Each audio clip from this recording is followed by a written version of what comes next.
Kata Hamka begini, lebih banyak orang menghadapi kematian di atas tempat tidur daripada orang mati di atas pesawat. Tetapi kenapa lebih banyak orang takut mati ketika naik pesawat daripada naik tempat tidur?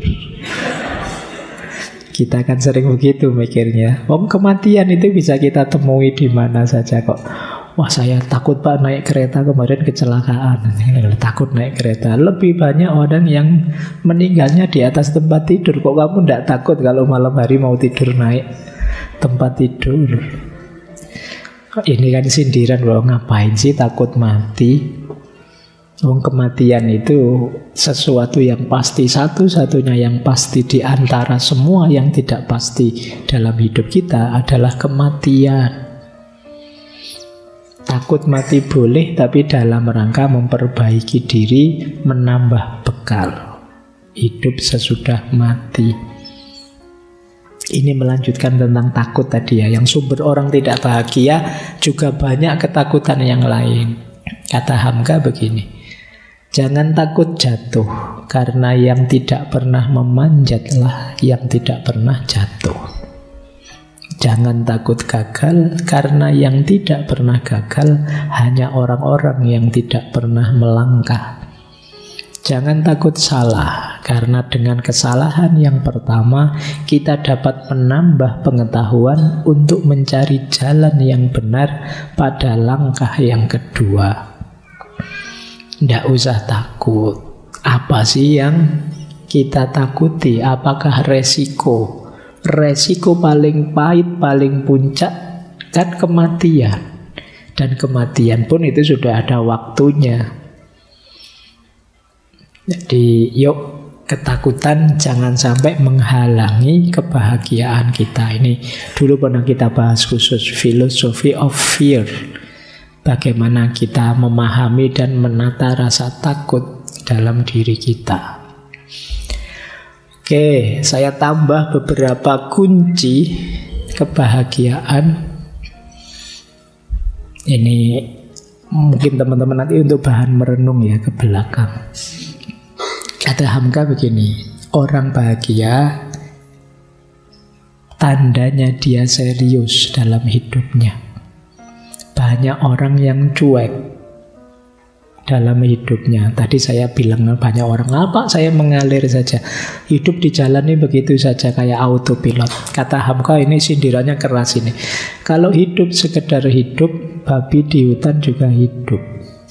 Kalau bekerja sekedar bekerja, kera juga bekerja. Bedanya apa dengan manusia? Manusia punya makna, punya amanah dalam hidup. Jadi jangan sekedar hidup, jangan iseng. Allah menciptakan kita itu sangat serius, tidak untuk main-main. Mari kita jalani juga dengan serius.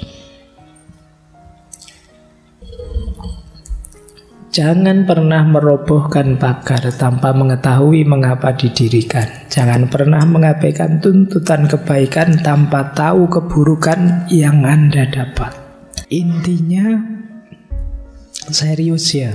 Jangan melakukan apapun tanpa sadar efek dan resikonya.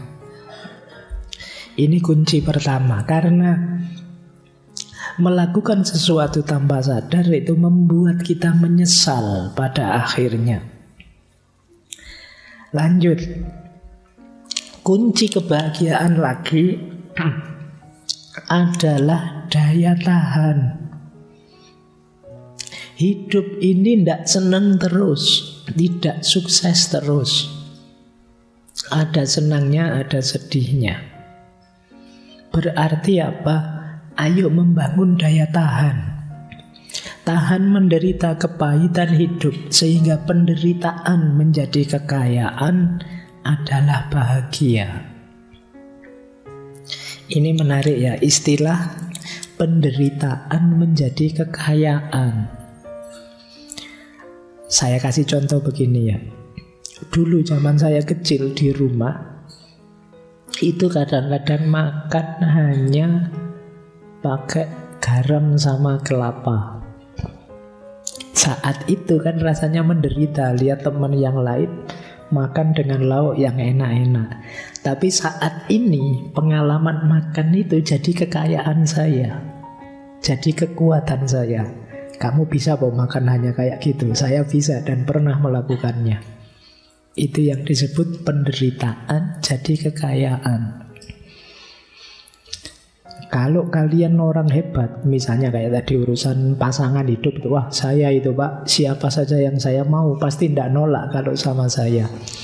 Oh kalau kayak gitu kamu miskin, pengalamanmu hanya pengalaman diterima. Kalau saya lebih kaya.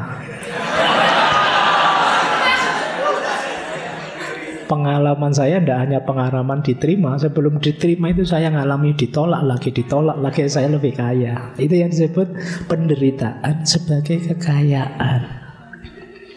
Orang yang bisa memposisikan penderitaan sebagai kekayaan, dia akan kuat dan mudah bahagia. Kemudian ada lagi begini.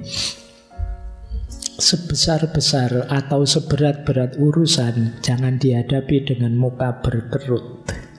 Kerut muka itu sendiri akan menambah lagi kerut pekerjaan. Jadi ada kesulitan apapun, jangan terlalu diambil hati, jangan baper. Yang membuat muka kita berkerut, karena kerutan di muka itu jangan dikira menyelesaikan masalah, nambah masalah. Tambah stres kita, tambah depresi. Jadi iya wajar manusia itu ada masalah. Siapa sih orangnya yang tidak ada masalah? Kadang-kadang kita kecewa, kadang-kadang yang kita inginkan tidak terwujud. Tidak apa-apa. Sunnatullahnya orang hidup memang begitu. Dan itu tidak hanya kita, semua orang. Dan lebih banyak orang yang penderitaannya tidak seberat kita. Jadikan itu kekayaan. Jangan suka mendramatisasi masalah. Itu yang disebut nambah kerut tadi loh.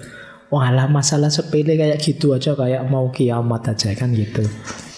Wong sekedar sandal putus saja misalnya, waduh sandalku kok putus ini, wah ini nanti kalau jalan gimana, kalau lewat aspal nanti kakiku hitam ini, wah kalau kakiku hitam ya panjang kayak kenapa, ya biasa saja. Suka mendramatisir. Jadi daya tahan terhadap penderitaan bisa jadi salah satu kunci kebahagiaan. Lanjut. Nah, di antara kunci bahagia lagi adalah kemampuan kita menghidupkan ilmu. Teman-teman ini kan wawasannya luas, ngerti macam-macam. Pengetahuan kita yang banyak akan membahagiakan kalau kita bisa mengamalkannya. Kadang-kadang ketidakmampuan mengamalkan itu menjadi beban tersendiri buat kita. Jadi ilmu dan amal harus setara. Ada kalimat begini dari Hamka ya, tentang ilmu yang pertama. Iman tanpa ilmu seperti lentera di tangan bayi. Namun ilmu tanpa iman bagaikan lentera di tangan pencuri. Iman tanpa ilmu isinya kan hanya percaya saja. Tidak ngerti dasarnya, tidak ngerti argumennya. Itu seperti lentera di tangan bayi, tidak terlalu ada gunanya. Bisa saja nyenggol dirinya sendiri, membakar dirinya sendiri. Jadi kita tidak sadar melakukan yang salah, yang keliru, yang merusak. Wong kita tidak ngerti ilmunya. Sebaliknya, ilmu saja tanpa dikuatkan iman seperti lentera di tangan pencuri. Ya lentera di tangan pencuri ya dipakai mencuri oleh dia. Ilmunya dimanipulasi untuk hal-hal yang negatif, meskipun ilmu tadi hakikatnya positif. Ini tentang ilmu. Tentang amal juga begitu. Yo jangan hanya berilmu dong, ayo beramal. Salah satu pengkerdilan terkejam dalam hidup adalah membiarkan pikiran cemerlang menjadi budak bagi tubuh yang malas.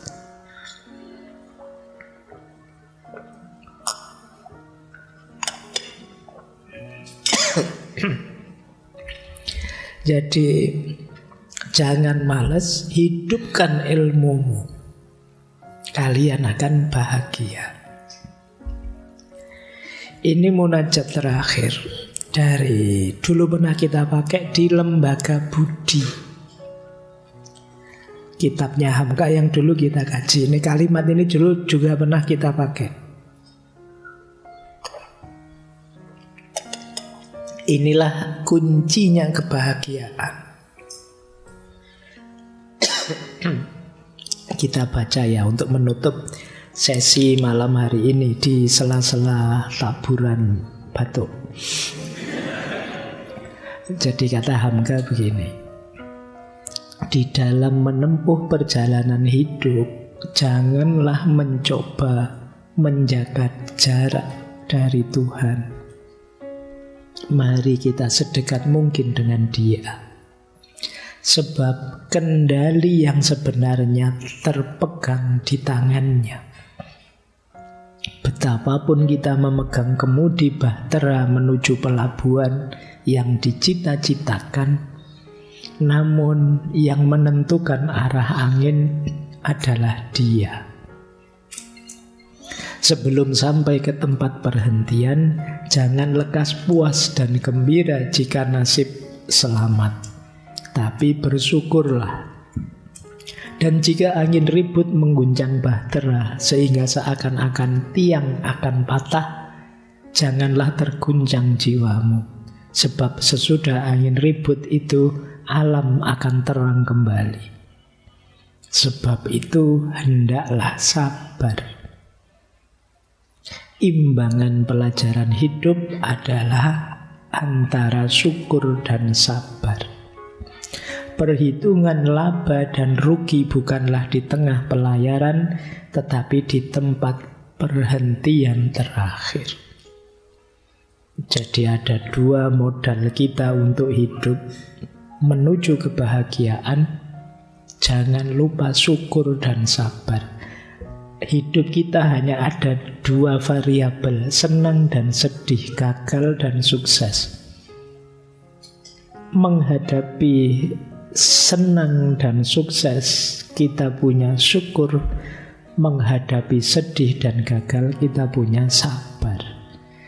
Kalau kita sudah punya dua ini, insya Allah kita lebih mudah bahagia. Allahumma tim lana bi husnil khotimah.